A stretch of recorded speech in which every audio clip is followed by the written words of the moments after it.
Bonjour à tous, à toutes. Que le Seigneur vous accorde une bonne journée en sa présence. Que le Seigneur puisse nous éclairer aussi sur le vocabulaire qu'il emploie pour nous parler. Ce matin, j'aimerais vous parler de la piété. 1 Timothée 4, verset 7. Exerce-toi plutôt à la piété. Ainsi s'adresse l'apôtre Paul à Timothée. Alors quelle est donc cette mystérieuse vertu à laquelle j'ai moi-même bien du mal à donner une définition en français courant? Quelle est donc cette mystérieuse vertu qui vaut que l'on y consacre les efforts et la discipline d'un gymnaste? Et oui, dans exerce-toi, ce verbe, il a donné en français cette famille de mots de gymnase, gymnastique, etc. Alors je vous propose une définition tirée du Nouveau Dictionnaire biblique. Piété, c'est un mot français qui dérive du latin, qui est lui-même une tradition donc, du mot grec. Donc le latin pieta. En fait, c'est une affection et un respect envers Dieu et les parents. En s'écriant « j'aime la piété et non les sacrifices et la connaissance de Dieu plus que les holocaustes », le prophète Osée, de la part de Dieu, Osée 6.6, réclame un élan du cœur, un don de l'être tout entier, au lieu d'une religion formaliste, accomplissant mécaniquement des sacrifices ordonnés par la loi. Paul, qui affectionne ce terme, écrit à Timothée, « Exerce-toi à la piété ». La piété est utile à tout, ayant la promesse de la vie présente et celle de la vie à venir. C'est le texte que nous lisons ce matin. L'incarnation et la glorification de Christ sont le grand mystère de la piété. 1 Timothée 3,16. La saine doctrine est selon la piété, car les deux sont inséparables. 1 Timothée 6,3. La piété est notre plus grande source de gain ici-bas. 1 Timothée 6,6. Et nous devons la rechercher ardemment. 1 Timothée 6,11. Pour vivre pleinement, vraiment selon la piété. 1 Timothée 2,2. La marque de l'apostasie, du rejet de Christ et de Dieu, c'est de garder l'apparence de la piété, mais de renier ce qui en fait la force. 2 Timothée 3,5. Nous devons donc rendre à Dieu un culte qui lui soit agréable avec piété et avec crainte. Hébreux 12, 28.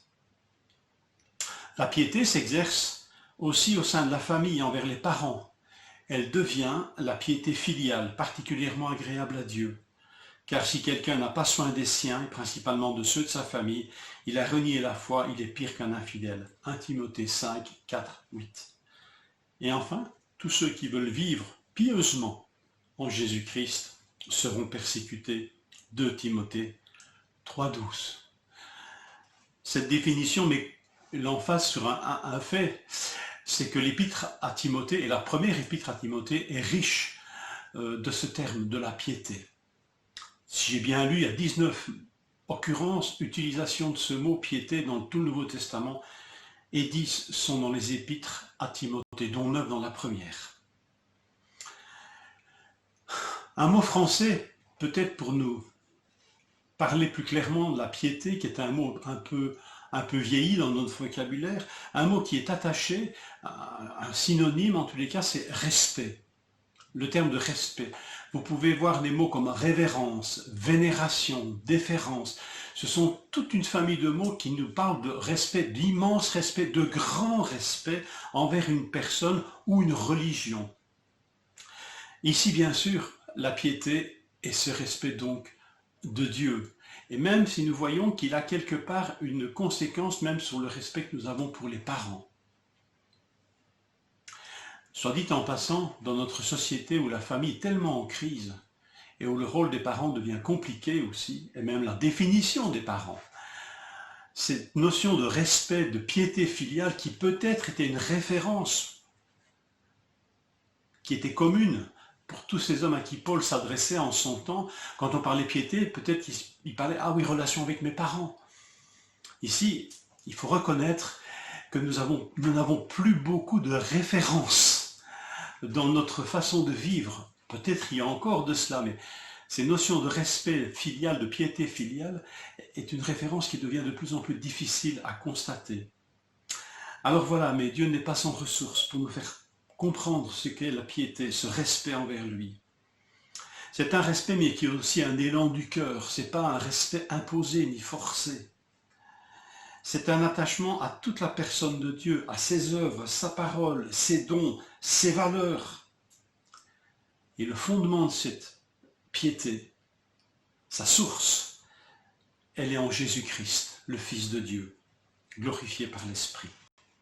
Ce fondement est essentiel, car sans ce fondement, la piété est apparente, et une apparence trompeuse.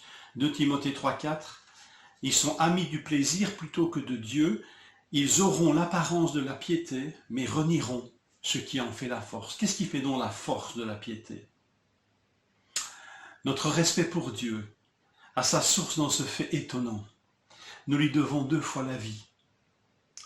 Celle d'en bas, à notre naissance, en venant sur cette planète, mais celle d'en haut, le jour où nous avons accueilli Jésus. Mais pas n'importe quel Jésus, celui dont on parle en 1 Timothée 3,16. Et tous le reconnaissent. Le mystère de la piété est grand. Dieu est apparu comme un homme. Sa justice a été révélée. Par l'Esprit, il a été vu des anges, proclamé parmi les nations. On a cru en lui dans le monde. Il a été élevé dans la gloire. Ce Dieu, notre Dieu, révélé par Jésus-Christ, vaut bien tous nos efforts et toute notre discipline. Que Seigneur nous accorde de comprendre cette vertu si importante à ses yeux. Bonne journée.